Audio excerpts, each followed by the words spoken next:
Today's August 30th, and I'm just going through real quick what I'm doing with all my nuts and bolts packages that I've had all boxed up a bunch here and a bunch of this bin here.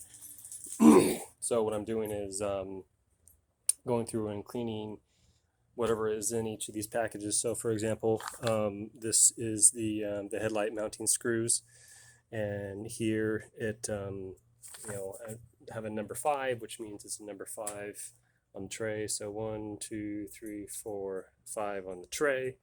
And then I'll pull them out. So this is number 5 here. So those were soaking over 24-hour in my in the derust material I've been using, that Vapo Rust. Working pretty good. So then what I'm doing now is pulling them out, drying them off, and then repackaging them in the tray, and then putting them back in their envelope, and then marking clean on the package like so, and then goes back in package.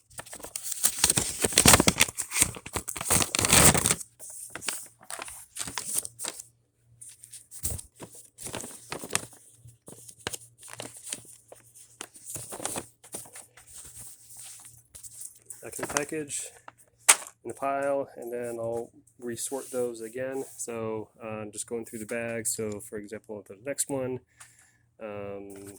is I did 5, now it's number 6, which is my radiator bolts and rib bushings, which is here. So again, just put them back in the package, and here I mark clean and other stuff, and I just finished cleaning other stuff too as well. So the lower control arm rubber mounts, I just soaked those. They've cleaned up really nice. These mounting brackets for the front lights on the grills, and here I've got for example here, this is the hood latch support, not the hood latch, but the radiator fan shroud support, and that cleaned up pretty good. And then here's the mount, the steering column at the firewall. Here's one half, the other half is still soaking. So just moving on. That's it.